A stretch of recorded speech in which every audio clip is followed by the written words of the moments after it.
Good afternoon. My name is Latrice Gill, and I serve as the Director of Outreach for USDA's Farm Service Agency. This is the Coronavirus Food Assistance Program webinar on newly eligible commodities and program adjustments. Today we'll have two other presenters joining us today, Sonia Jimenez, the AMS Deputy Director for Specialty Crops, and Janae Prescott, FSA National Farm Program Specialist. But first, a few housekeeping tips. Please know that this webinar is being recorded and will be posted and made available online following a voice transcription. If you're unable to hear us, there is a phone bridge available that is currently showing on your screen. Questions, as applicable, will be answered and added to the CFAP Frequently Asked Questions page on farmers.gov/CFAP/FAQ. Last month, as you know, we held a series of producer and stakeholder webinars. Well, today we're going to discuss what's new about CFAP, CFAP for specialty crop producers, and tips for a successful application submission. But first, let's start with the basics. The COVID pandemic, as you know, has affected agricultural operations in many ways. This program was developed to address two major challenges from the virus, and that's price declines and supply chain disruption. This pandemic caused a decline in the demand of some commodities and affected the market supply chain. A lot of our producers, we've heard, have been experiencing all kinds of challenges of getting their products to market. Some trying to get it there before milk spoiled. Some had to dump milk from their contracts getting canceled. And then others may have been affected by schools or restaurants closing. This program provides relief through direct payments, and we know it won't make all producers whole, but it will provide some relief to farmers and ranchers. To ensure that funds serve as many as possible, producers whose applications are approved will receive 80% of their maximum total payment upon approval of the application. The remaining portion of the payment, which is not to exceed the payment limit, will be paid at a later date as funds remain available and are announced at a later date. This application period is open through August 28th, and there is no fee to apply. Anyone is able to apply for this program. Please note that this program is not a loan. It does not have to be repaid unless there is some type of error or fraud that occurs, but it's designed to offset payment losses and financial impacts that were caused by this pandemic. There are no stipulations to how it should be spent. Most of the producers applying have incurred significant cost to get a product ready for market and then weren't able to sell it, and then others may have experienced a price decline. These payments are not offsettable. They will not be used to satisfy any USDA debts or Treasury payments, so they are not eligible for offset.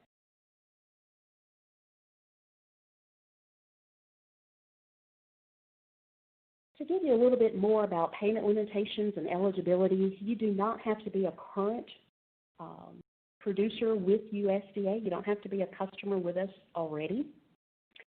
And we have something that's called payment limitations, which is the limit that a producer may receive on a USDA program.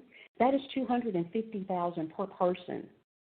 But unlike other FSA programs, there's a special payment limitation that applies for corporations, limited liability companies, and limited partnerships, corporate entities. These entities can receive up to $750,000 based on the number of shareholders, not to exceed 3, who are contributing at least 400 hours of active person management or personal active labor.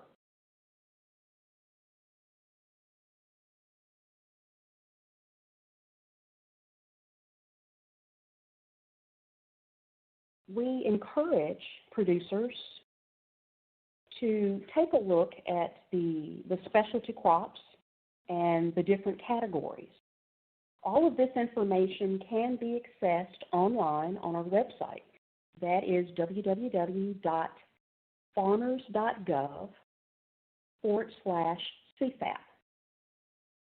Now we're going to talk a little bit about the different categories for specialty crops. The first category falls under the sales loss, the price decline. And what that means is that crops meet the 5% or greater decline in price, and these are commodities that were sold between January 15th and April 15th. So what actually goes on the application, producers will certify that their volume of production in pounds that was sold between these dates for each, which is January 15th to April 15th, for each eligible crop, only the production that's subject to price risk can be reported, and only the producer's portion of the ownership can be reported. So let me repeat that. For sales loss, what goes on the application is just that you will certify in pounds the volume of production that was sold between January 15th and April 15th for each eligible crop. Only production subject to price risk or sales loss can be reported, and only the producer's portion of the ownership interest can be reported.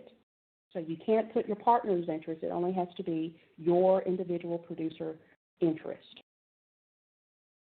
The second category covers crops that were delivered and spoiled or was unpaid. So what goes on the application there, producers would certify, again, total volume of production in pounds that is shipped but not sold between January 15th and April 15th for each of your eligible crops. So that's everything that was shipped but not sold, which would be unpaid, between those dates. And again, only the producer's portion of ownership can be reported. Now, the last category is not delivered.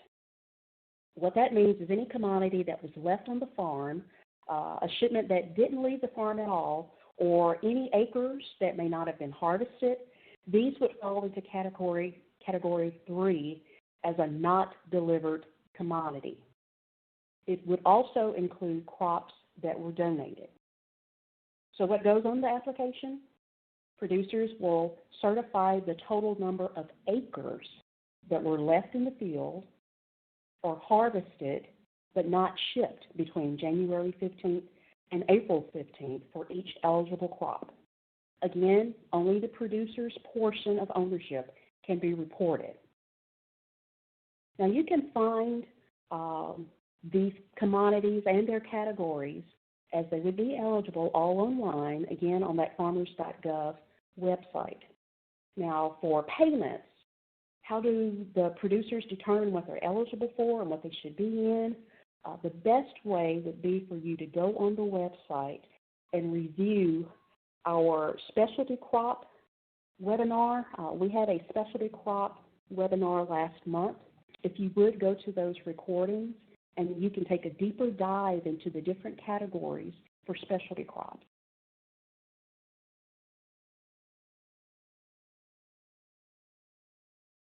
For payments,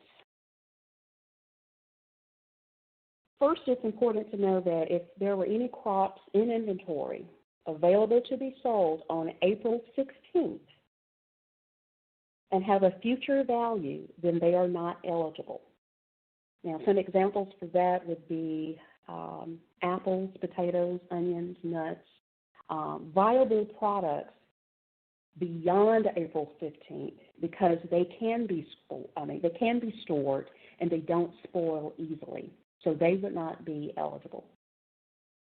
Commodities can fall into one or more categories. It's not restricted to just one. Crops falling into more than one category or multiple commodities in one application, you would need to do, one application. You would do one application even if it falls into more than one category. You will have one payment and one application. So it's not separated just because you had different commodities or that they fall into different categories. It will be one application. Producers will be paid out of the experience loss due to the prices that declined and they were unpaid for or that went unharvested due to market conditions between January 15th and April 15th. When producers are paid, they will be paid by their individual share. So when applying for the program, remember that it should reflect only your portion of the crop that you had specifically. To clarify, it is okay to have a commodity that goes across all three categories. For ownership, the payment will be reflective of the share in which the producer is at stake or within interest. If a producer is responsible for 50% of a share of an acreage or a crop, for example, then their application would be only for 50% of the cost and what was lost as a result of the associated payment. We're going to talk a little bit more about that later, but we want to point out to you to let you know that crops that are in inventory available to be sold on April 16th or later and have a future value, again, are not eligible. I just want to make sure that that's clear, because these are crops that could be stored and have a future value. Now, as you know, we had an open comment period, a notice of funding availability where we were accepting feedback and information and data on commodities that were not included in the announcement. Joining us now from AMS is Sonia Jimenez, and Sonia, what I'd like for you to do is to tell us now about some of the new commodities that are available. And before you do that, can you just kind of clarify why we even had a NOFA process? Yes, thank you, Latrice. When we first announced this program, we had a lot of information available for specialty crops, and we chose to pick the top commodities to expedite the process. So the first notice had only about 50 or so specialty crops commodities. And because we knew that there's over 300 specialty crops, we asked industry to provide us information about other commodities that we should include.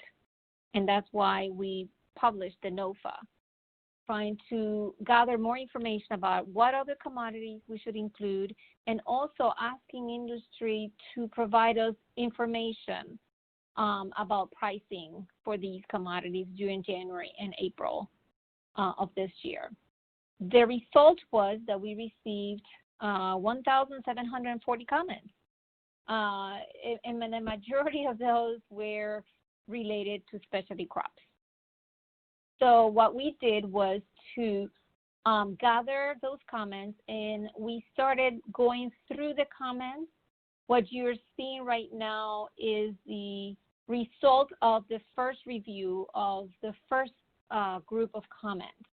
We were able to identify these, I believe there are like 42 commodities on that list that are eligible to participate in this program. We did not want to wait until the last minute to include everything that we have. We're still going through comments. There are many more commodities that we still are looking at, but we wanted to publish those that we had already made decisions on. And that is why you see this NOFA that was published in June with these additional commodities. That does not mean that this is all inclusive. As I said, we're still going through comments, and we will add additional commodities to this list in a subsequent NOFA. That's good information to know. Now, where could they find this listing of new commodities that's been added? They can go to the website, www.farmers.gov CFAP/CFAP. All the information is there with all the different commodities that have been added. The payment rates are also in there. And so you can see not only the commodities that were added and the old commodities that were originally included, but all the different payment rates for each commodity. Wonderful. That's good news to know. And just to clarify, you did say that there would be another announcement coming soon on other eligible commodities? Correct. We are still going through comments, and once we are done with all the comments, we will come out with another announcement with additional commodities. Okay. But the comment period has ended, correct? No one can submit new information. Right. Okay. Yes, the comment period ended. We received, like I said, 1,740 comments, and because of so many comments, we are still going through some of them, and we have a list of commodities that we are still evaluating. We do a very thorough evaluation of every comment, whether information was submitted during the comment in terms of pricing and volumes, or whether we can find information on other commodities in our market news data. So if we can substantiate a commodity's loss, then we recommend that commodity for payment.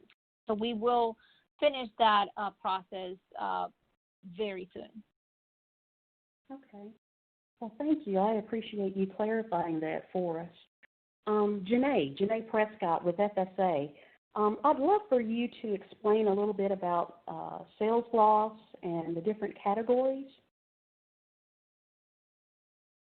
Yeah, absolutely. Good morning, good afternoon, everyone, and thank you, Latrice, for having me here today. As Latrice mentioned earlier, the sales loss category or price decline is based on the 5% or greater national price loss between mid-January and mid-April. So as Sonia said, when they were reviewing the NOFA and based on a review of market news reports, there were some commodities that were already eligible for buckets 2 and 3 or categories 2 and 3 that now, after review, are eligible for the sales loss category. So if you look on the screen, there's 7 commodities listed. Those commodities were commodities that were eligible under categories 2 and 3 that are now also eligible under category 1, the price decline sales loss category. In addition to having some commodities that were already existing added to category 1, we have a few crops that are no longer eligible for category 1 sales loss. And once again, based upon the market news reports, the 2 commodities listed on your screen now are no longer eligible for category 1. However, they are still eligible for categories 2 and 3.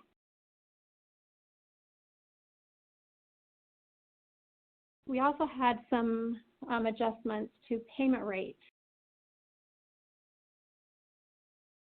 So USDA is adjusting payment rates for the following commodities on your screen. Those are going to be under different categories within the buckets, but those are commodities that were already existing and we're making adjustments to the payment rate.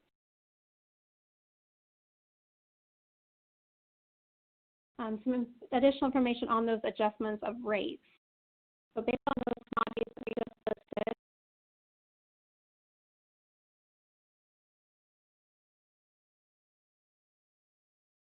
for and receive those payments for those commodities, you will be able to keep your payment. So even though the payment has been decreased, if you already received a payment for that commodity, you will be able to retain that payment. If an additional payment is later approved for CFAP, the new payment rates and sales loss categories eligible will apply.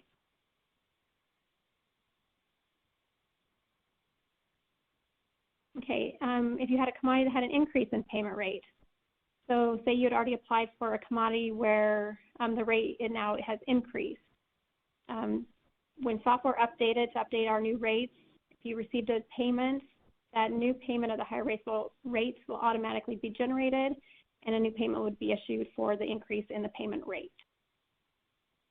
Commodities now qualify for price decline sales loss category payment. So if you previously applied and received a CFAP payment, and now an eligible commodity is under the Category 1 sales loss, you can amend your application to include those commodities, and you can do that by contacting your local FSA office to amend your application. Thank you, Janae. Don't go too far. I'm going to bring you back in a minute to talk about some examples. But right now I want to just kind of go through the application process of applying for these newly eligible commodities. So let's say this is your first time applying. You didn't apply previously when the announcement first came out. What do I need to do? Apply. Basically, that's the first thing you need to do is just get and apply for the new commodities. You have until August 28th. All of the information that you need is available online. You're able to utilize the application generator. It's a calculator/generator where you will enter all of your commodities into, and it will formulate that payment for you, and it turns into the application that you will submit to the office. So the first thing you need to do is to go ahead and apply. Some of your options that you have available, we do offer all of this available online. If you'd like to submit everything electronically instead of going into the offices, you're able to use your e-authentication account to apply online. And there is information online to tell you about how to obtain that authentication if you don't already have it. But having that allows you to utilize some of the software we have to submit electronically to the office. You also have the opportunity to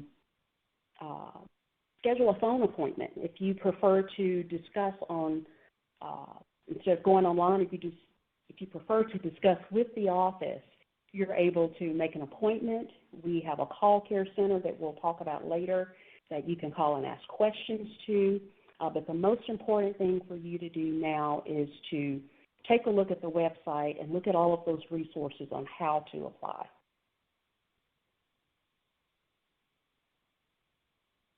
Well, Latrice, what if I've already applied? How can I change my application? How do I amend it? Got a couple of different options here. It all depends. If you submitted your application online by utilizing that e-authentication account that I mentioned, you are able to also go in online and make edits to that application. However, if you submit it in person or through mail, you do need to work with the county office and let them know that you'd like to make a change. Even if you submit it electronically, you want to go in and make some amendments electronically, you still want to reach out to the office and let them know that you're planning to make some changes to that application. So here you have 4 different options. You can send in those updates by submitting to the local office. You can schedule a phone appointment to discuss it over the phone. And they can email or send you the form electronically to revise.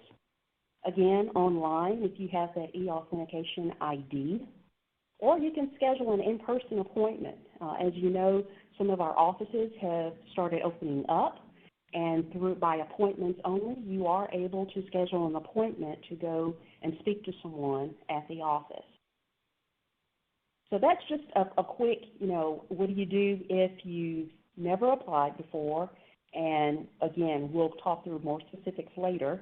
And then if you've already applied and you want to amend now that we have these newly eligible commodities.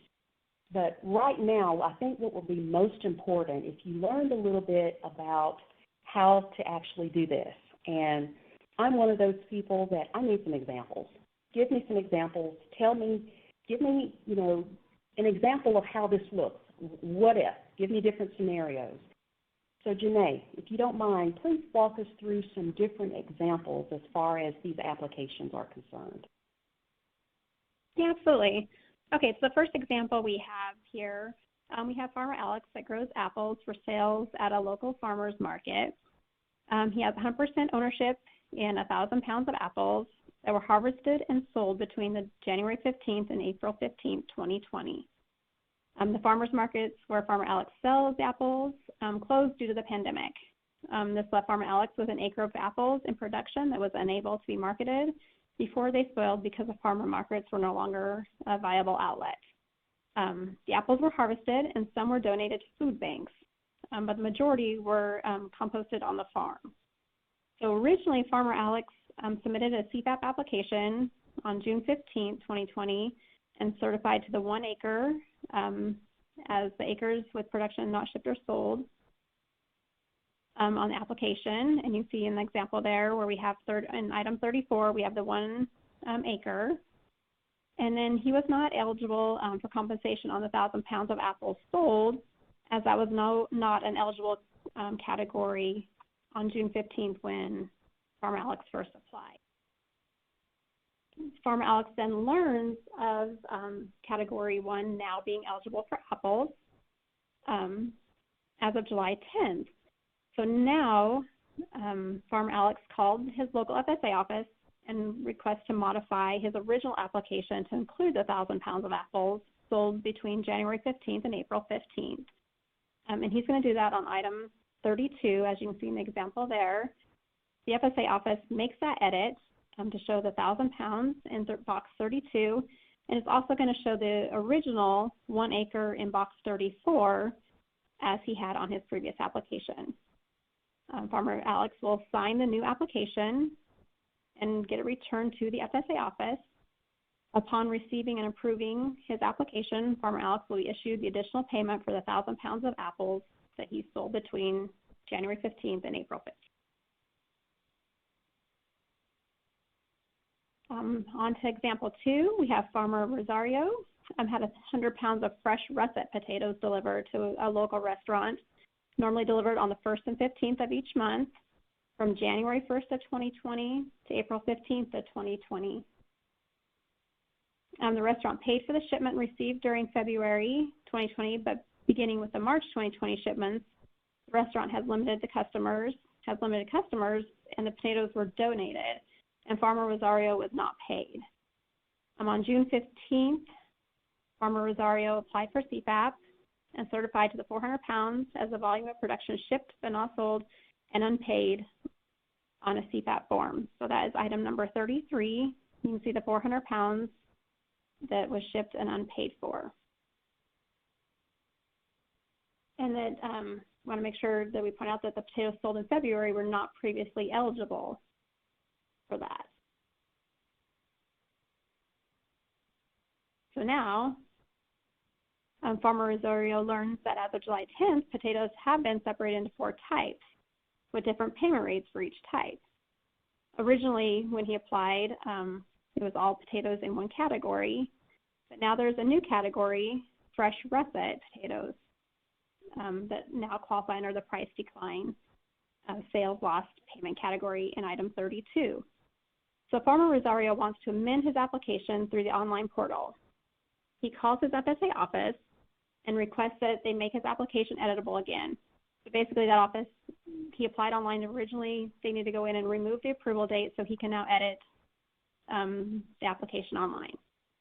The 400 pounds of potatoes that were originally recorded as regular potatoes are now going to be under potatoes russet for fresh. So that's 400 pounds that are now going to be under the fresh russet potatoes. And then in item 33, he's going to still have the 400 pounds that were originally on the application.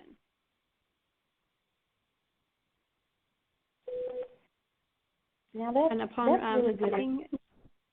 oh, go ahead. I'm sorry. I'm just want to make sure I'm understanding it because this is really good to know. So previously, all of those potato types were lumped into one rate, right? That is correct. They were all under just one potato category with one rate. Okay. And now those potatoes are under the 4 different categories. And so by adjusting the application and putting the potatoes under the russets for fresh, as what he was marking them for, he is now has an increase in payment. So upon this application being approved, he will be issued a payment for the increase in the payment rate on the original 400 pounds claimed. And in addition, now the 200 pounds that he sold originally are eligible as well. So he will get the additional amount for the 200 pounds that he is now claiming in item 32. Okay, that's good information, or good clarification for me. Now, this, of course, was on a revised application. What about those who are applying for the first time or a new application?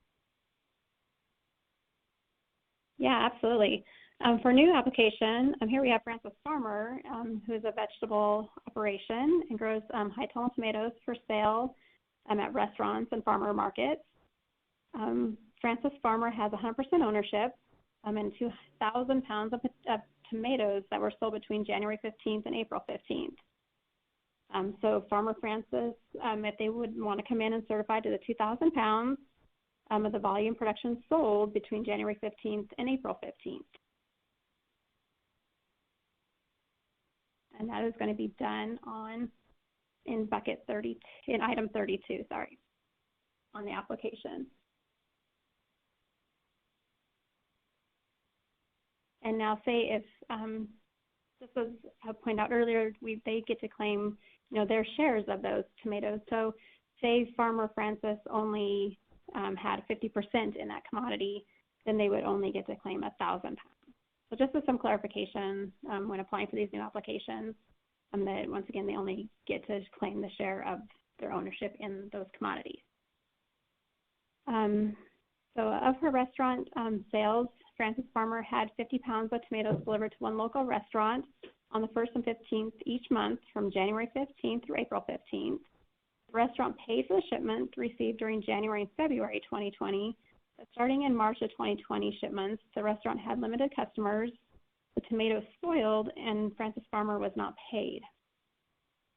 Francis Farmer will certify to 200 pounds as the volume of production shipped but not sold on the CFAP form, and that's item 33 on the AD 3114.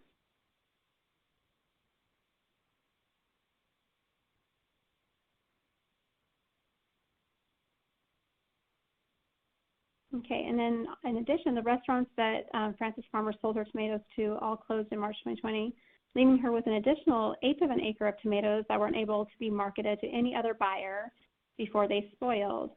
The tomatoes remained unharvested on the farm. Francis Farmer will certify to an 1/8 of an acre as acres with production not shipped or sold on the CFAP form, and that's item number 34 on the 3114.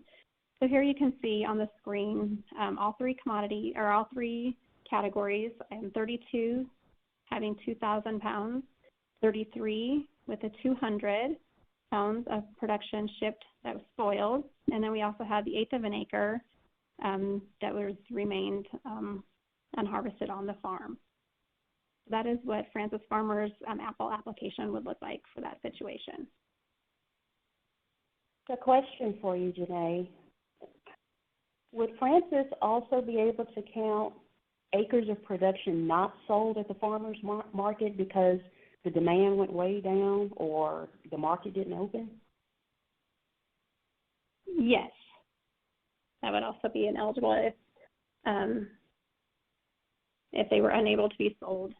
If they never left the farm because the farmer's market had been shut down and they once again spoiled just as the others had, then yes, that would be ineligible under acres of production not shipped or sold if they never went to the farmer's market and ended up spoiling on the farm.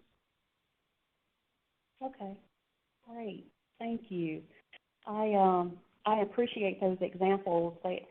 Examples always, different scenarios to me always makes it a little bit more clearer, and hopefully that is helpful to the producers that are with us today. Now, right now, I want to go through some general information, things that you should know just in general. We've covered this on all of the previous webinars. First of all, you are able to self-certify that your application is accurate. We're not requiring that you submit documentation, but it's very important that you keep that documentation just in case there are going to be any type of spot checks or questions asked later. There may be that possibility that USDA requires some evidence be provided if something seems amiss. So do keep your documentation.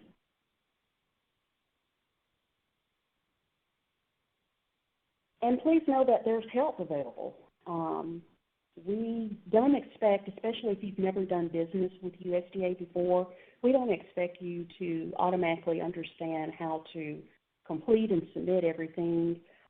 There is assistance available. We have a call center that has been set up just for this program for CFAP, where you are able to ask questions, request information, and you can even request language interpretation services. So if English is not your first language, or if you're not proficient in English, you can call this call center who will connect you with our language interpretation line, as well as any of our county offices. They all have access to this interpretation line. Our videos are there with closed captioning available in different languages so that you can view the videos or these webinars later on in different languages. And there are organizations out there that are willing to help and assist you. Several USDA agencies have agreements and collaborations with associations and different organizations that are more than willing to assist you, answer questions, and also provide information on the program.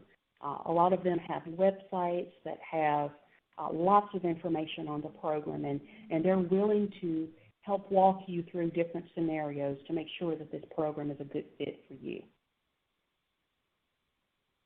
I mentioned that we had a call center. This is a hotline that is available to the public. You can call this number. It's 1-877-508-8364, and you will be connected with a USDA employee. A lot of them are located in county offices. They are service center employees, and they're able to either establish those appointments for you or connect you with your local office or answer just basic questions that you have. We do understand that everyone would like their application processed as quickly as possible so that you can get those payments quickly. So as a result, we're asking that you first, if you have questions, contact the call center, and that allows the county office a little bit more time to get these applications reviewed and processed and out the door quicker. But feel free to give them a call. We do understand that there is a high volume of callers, both to the county office and to the call centers, but we do ask that you be patient and realize this is a nationwide pandemic, and it's affecting a lot of producers and not just ones that have traditionally done business with us. So if you're new to USDA, you may not know that we normally require what's called a farm number to participate in our programs. For this program, you do not need a farm number. Now, there there's always a caveat. There may be a situation where the local office follows up with you later for additional information. If there is a conservation compliance requirement, just depends on your land. It may be that a farm number would be required, but initially to apply, you do not need a farm number. That's something that they'll follow up with you later to comply with those conservation requirements. There are some demographic forms that I don't believe they're available online. They're not posted online, but you're always able to request completion of these forms. They are AD 1026. This form allows you to identify your demographic, your name and address. There are other forms that are available that help you to report your farming structure, to make sure that we are recording that and that we have your adjusted gross income to ensure the payment limitations. And then, of course, there's the direct deposit form that is the most important form to have online and reported. All of these are forms that are available. The required ones are posted on the farmers.gov website. Some of the other forms can be made available to you through the county office. They will tell you exactly what's required and what's needed to apply. So what happens after I sign my application? Please know that you have up to 60 days following submission of your signature to submit a complete application. And what I mean by that is after you've submitted it and you submitted the application, if there are any questions that the county office has, they will follow up with you within 60 days, and you have that time period to address any of their concerns. Normally what happens is that they will review the application, they'll notify you, they'll contact you if there's any follow-up information or questions that they have. They'll go ahead and process it and approve it, and you will receive it by direct deposit. All payments are made electronically. And again, they will notify you if there are any issues or concerns about your application.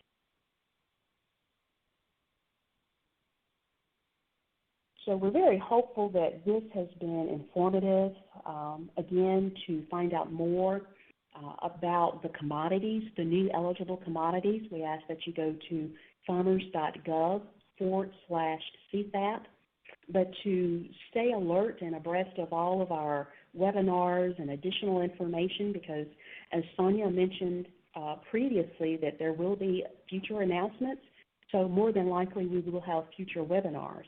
To subscribe to alerts on those future announcements and webinars, we ask that you go to FSA.USDA.gov/subscribe.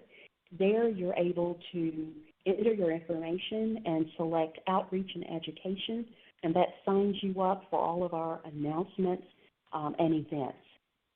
My apologies for being so tongue-tied today. I hope that has not caused any inconvenience, but thank you so much for participating in our webinar. And please, we encourage you to call the call center, visit the website, and apply for CFAP today. Thank you.